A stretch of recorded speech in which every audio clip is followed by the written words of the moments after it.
What if democracy existed in America centuries before the United States was born? Long before modern nations, constitutions, or written laws, indigenous American societies developed complex systems of governance. These systems emphasized balance, consensus, accountability, and collective responsibility.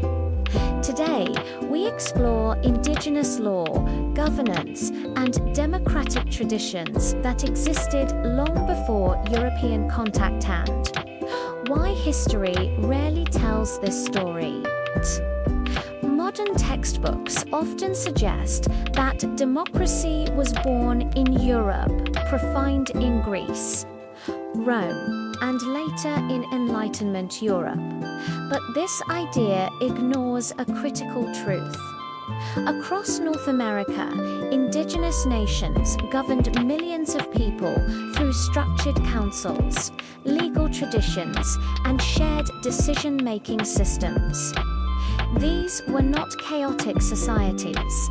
They were organized, principled, and remarkably stable. The concept of governance wasn't something imported. It was homegrown, adapted to the diverse landscapes and cultures of the continent. From the vast plains to the dense eastern woodlands, sophisticated political structures thrived. They valued communal well-being over individual ambition and sought harmony with nature, not just dominion over it. These systems weren't primitive precursors to modern democracy. They were complete, effective forms of government in their own right, built on principles that still resonate today. The narrative of European discovery conveniently overlooks the fact that the so-called New World was already home to ancient political philosophies and established nations with deep-rooted legal frameworks. This oversight isn't just a historical inaccuracy, it's a fundamental misunderstanding of what governance can be. One of the most powerful examples comes from the Iroquois Confederacy, also known as the Howdrat, formed centuries before European arrival. This alliance united 6 nations under a shared political framework known as the Great Law of Peace. The Seneca, Cayuga, Onondaga, Oneida, Mohawk, and later the Tuscarora came together not to conquer, but to coexist and maintain peace. Each nation maintained its own autonomy over local affairs, yet decisions affecting the entire Confederacy were made collectively in a Grand Council. This wasn't a top-down monarchy or a military dictatorship. Leaders, or sachems, were chosen based on their wisdom, integrity, and character, not through wealth, heredity, or force. The system was designed to promote unity without erasing diversity, creating a powerful model of federalism that balanced central authority with local independence. The Great Law of Peace was more than just a political treaty. It was a constitution, an oral tradition passed down through generations, detailing everything from council procedures to individual rights and responsibilities. This intricate system ensured stability and cooperation among the 6 nations for centuries, making it one of the longest-standing participatory democracies in world history. Unlike modern majority rule systems, where 51% can impose its will on the other 49, many indigenous governments relied on consensus. This meant decisions were discussed, debated, and negotiated until a general agreement was reached. The goal wasn't to win a vote, but to find a path forward that everyone could support. This process could be slow and deliberate, but it ensured that all voices were heard and that the final decision strengthened community bonds rather than fracturing them. Rushing a decision was seen as reckless. True wisdom lay in patience and mutual respect. Women often played key formal roles in leadership and accountability, particularly among the Haudenosaunee clan mothers, held the power to select and depose male leaders, ensuring that those in authority remained responsible to the people. Power was distributed, not centralized.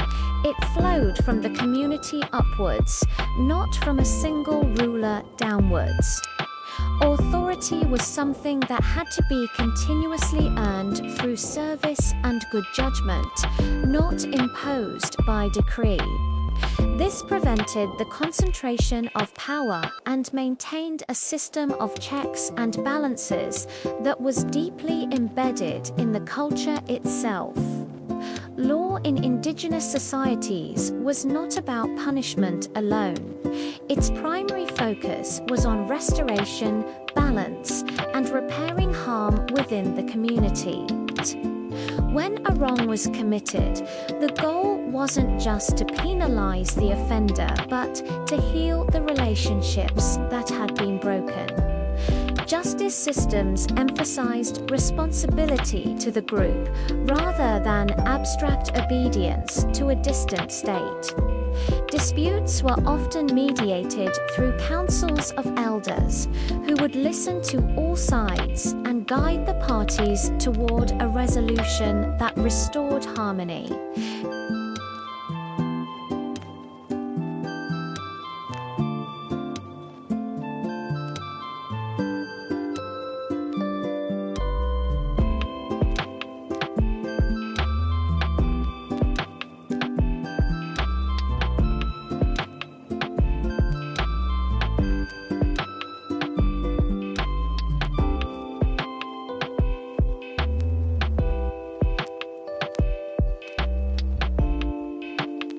Instead, methods like reconciliation, restitution, or, in extreme cases, banishment were used to address wrongdoing. This approach recognized that every individual was part of a web of relationships, and that true justice meant mending that web, not just cutting a thread out of it. Some historians argue that these sophisticated indigenous political systems directly influenced early American thinkers. Benjamin Franklin, for instance, spent considerable time observing the Iroquois Confederacy. He attended their council meetings and wrote about their political structure with admiration, noting its remarkable balance of unity and independence. In his letters, he even chided the divided American colonies for being unable to form a union when, as he put it, 6 nations of ignorant savages had managed to do so effectively. Concepts that became central to the US constitutions, such as federalism, where power is divided between a central government and individual states, representative councils, and checks on power to prevent tyranny may have drawn inspiration from the indigenous models that already existed on American soil. While this influence is rarely acknowledged in mainstream history books, the parallels are striking. The idea of separate branches of government and the principle that leaders should be servants of the people were not new ideas in the 1700s. They were ancient principles that had governed nations across North America for centuries. So why was this rich history of governance so systematically erased? The answer lies in the logic of colonialism. To justify the conquest of lands and the subjugation of peoples, European colonizers had to frame indigenous societies as primitive, chaotic, and incapable of spit. By dismissing complex indigenous governance as savagery, they could portray their own domination as an act of civilizing a wild frontier. Have you ever wondered what history books leave out? For centuries, a convenient story was told that European ships brought civilization and democracy to a wild, untamed America. But what if that story isn't just incomplete, but deliberately wrong? What if the very foundations of governance we admire were already thriving here, long before Columbus? This narrative was a powerful tool of empire. It justified conquest. Written records of indigenous societies were systematically destroyed. Their rich oral traditions, the living libraries of entire cultures, were dismissed, ignored, or twisted to fit a colonial agenda. Treaties were signed with indigenous nations and then promptly broken as colonial powers refused to see them as equals. This denial of indigenous political sophistication was crucial. It wasn't just an oversight, it was a strategy. It transformed theft into settlement and painted genocide as progress. But the truth has a way of enduring. Today, a wave of evidence from archaeology, anthropology, and a powerful resurgence of indigenous knowledge itself is telling a completely different story. It's a story of complex, deliberate, and sophisticated governance. These systems weren't built on domination, but on balance, on a deep sense of responsibility to the community and the land, and on a collective will to survive and thrive together. The proof was there all along, buried under centuries of propaganda. Think about it. Democracy didn't arrive in America on European ships. It was already here. It existed in a multitude of forms, each one beautifully and uniquely adapted to its specific environment, culture, and community.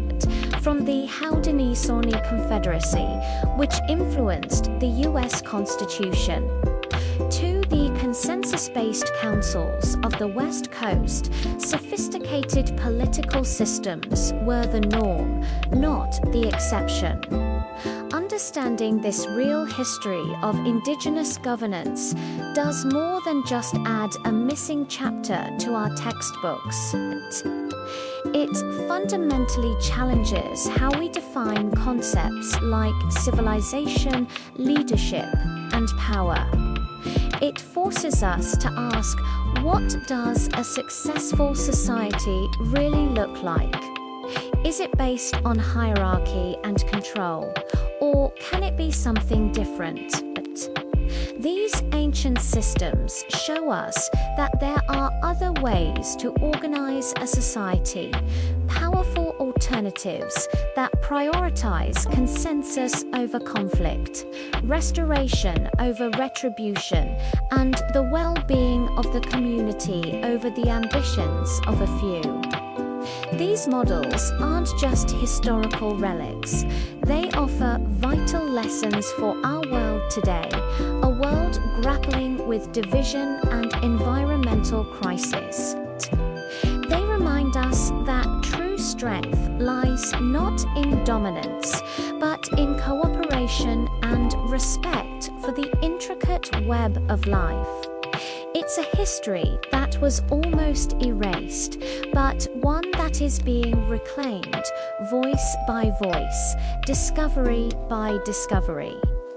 If this perspective challenged what you were taught, please like this video to help us reach more people who deserve to hear this side of the story. Subscribe for more research-based documentaries that question the official narrative, and we'd love to hear your thoughts in the comments below. Thanks for watching.